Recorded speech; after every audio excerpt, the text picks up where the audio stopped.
Ngayon mga kasubaybay, ang ating tatalakayin naman ngayon ay katulad nung ipinangako ko nung nakaraan kong video tungkol sa kadahilanan kung bakit ang bansang Pilipinas ngayon ay naghihirap. Alam niyo mga kasubaybay, kung atin lamang iisiping mabuti at napagmasdan natin ang nangyayari sa ating bansa, lalo't kung kayo ipinanganak ng sabihin nga na 60s, 70s hanggang 50s. Alam niyo mga kasubaybay, ang naging dahilan ng paghirap ng ating bansa ay katulad ng tinalakay ko nung nakaraan, dahil sa dalawang tao. Yung dalawang tao na yun ay nagplano kung paano talaga pabagsakin o pulyuhin ang ating bansa. Alam niyo mga kasubaybay, yung panahon ng dating Marcos president na mga ipinundar ng mga Marcos. Nung nakaraan, hindi ko pa nabanggit yung Petron. Yung Petron, ipinundar pa rin yan nung nakaraang Marcos Sr. Bakit niya ipinundar yan? Para hindi maabuso ang presyo ng gasolina dito sa ating bansa. Kasi yung mga private players nga ng gasolina, hindi ba? Hindi kontrolado ng gobyerno ang pagbibigay nila ng presyo. Nung panahon ni Marcos noon, may Petron. Kapag hindi kayo sumunod sa presyo, may Petron na magsusupply sa bawat Pilipino. Hindi ba napakabuti sana? Hindi sana natin nararanasan yung ganitong pang-aabuso. Bakit natin nararanasan yan sa panahon ngayon? Dahil doon sa sinasabi ko na dalawang tao na siyang naging simula at siya yung naging dahilan at siya yung nangarap na maghirap ang bansang Pilipinas. Una, papakilala ko sa inyo kung sino yung taong yun. Corazon Aquino. Bakit? Ano ang unang ginawa ni Corazon Aquino? Una, inagaw niya ang kapangyarihan ng ating dating presidente. Alam natin yan. Kaya nga mayroong tinatawag na idsawan Ginamit niya ang taong bayan, pangunahin ang mga Katoliko na lumantad sa kalsada at lumaban sa pamahalaan. Hindi ba kitang-kita natin yan? Hinikayat niya mga kaparian na lumaban. At ang ginawa naman ng mga kaparian, hinikayat niya yung kanilang mga miyembro para lumaban. Teka muna. Pare nagtuturo yan ang salita ng Diyos. Bakit ang ituturo niya sa kanyang mga tagasunod ay kaguluhan? Okay, wag mo muna natin talakayin yan. Sa susunod yan. Mahaba-habang talakayan yan. Ngayon ganito. Ipinanawagan ni Corazon Aquino na mag-alsa o magprotesta at mag-people's power. Kaya nga, hanggang ngayon, kasaysayan na nga yan ng Pilipinas Anong nangyari? Sa pilitang pinaalis sa Malacanang ang pinakamatalinong presidente at pinaka may malasakit sa ating bansa. At siya lamang ang presidente na nangarap kung paano paunlarin ang ating bansa ay nang makuha ng mga Aquino. Ano alam nyo ang ginawa ni Corazon Aquino? Kung kayo nagmamasid sa kasaysayan ng panahon noon. Pagka-turnover ng Malacanang, nandun si Corazon Aquino. Anong ginawa ni Corazon Aquino? Parang ano pa lang yun 12 araw sa pagkakaupo ni Corazon Aquino. 12 araw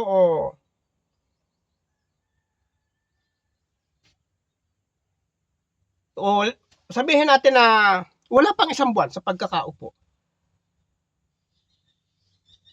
ni Corazon Aquino sa pagkaagaw niya sa kapangyarihan ng mga Marcos. Alam niyo ang ginawa ni Corazon Aquino? Ginamit si Cardinal Sin. Paano ginamit si Cardinal Sin? Ang ginawa ni Cardinal Sin, yung ipinatayo ni Marcos ng dating presidente na tunawan ng bakal na kinakailangan ng ating bansa, pangunahin kailangan ng ating bansa dahil ginagamit yun sa pagpapatayo ng mga nagtataasang building.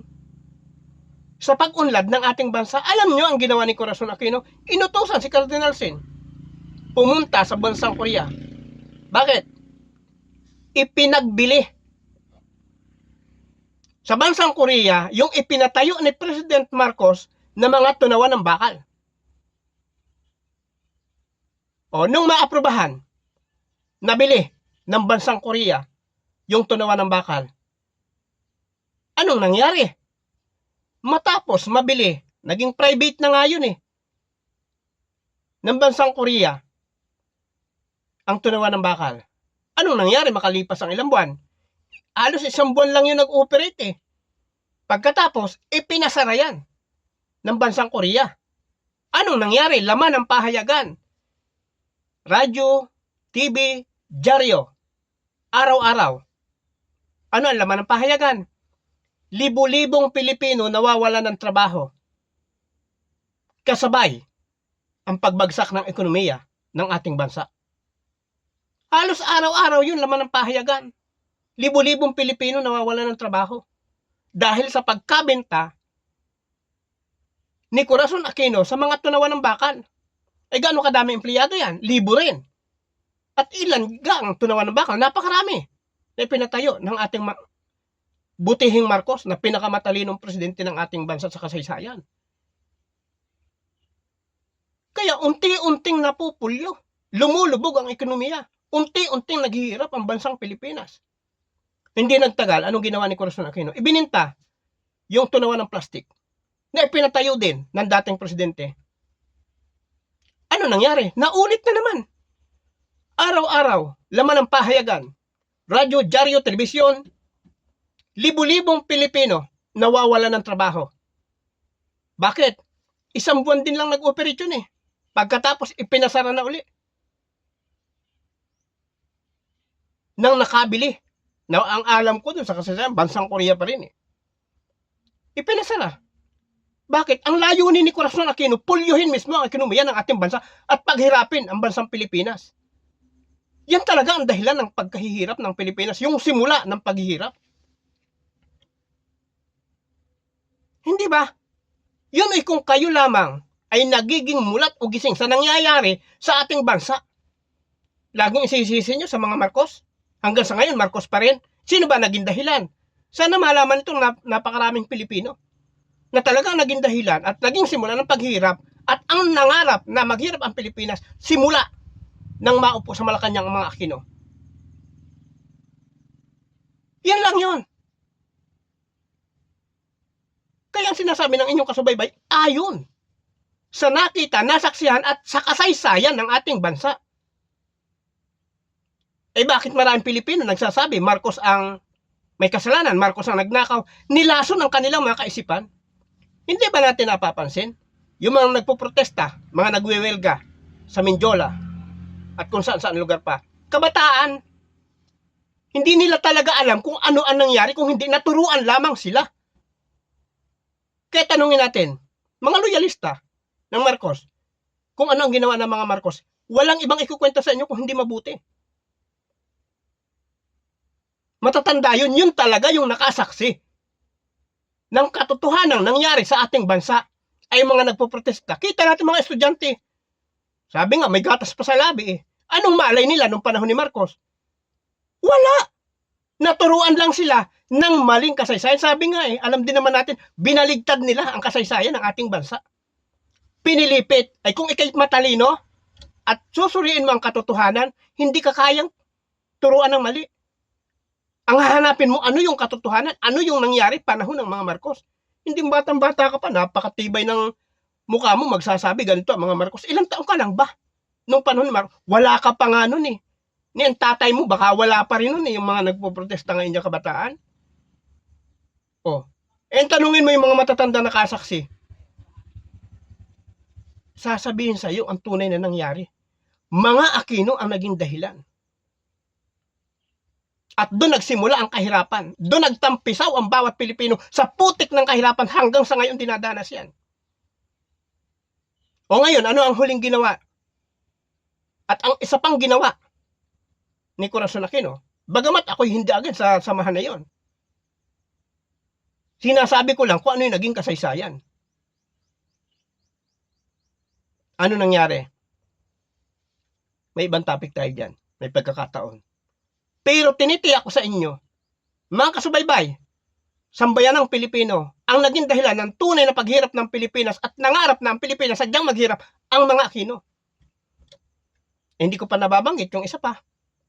Sabi ko, 2 tao ay naging dahilan na yan ng paghihirap at nakaplano yan. Pinalano nila.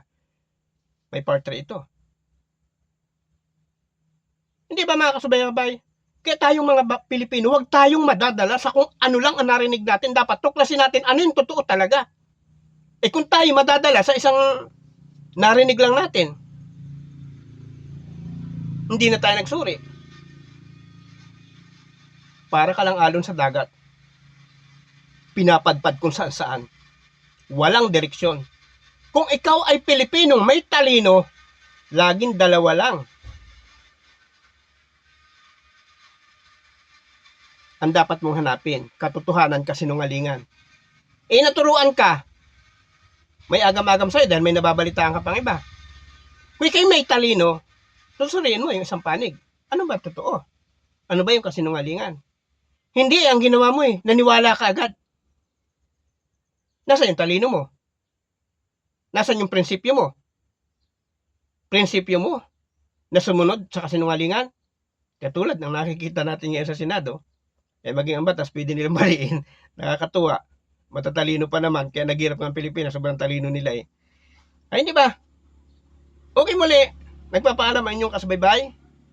Sa susunod na mga video, patuloy nyo subaybayan ang aking Facebook page at saka sa YouTube channel, Subaybay Channel, upang palagi kayong may masubaybayan sa inyong kasubaybay. Bye-bye.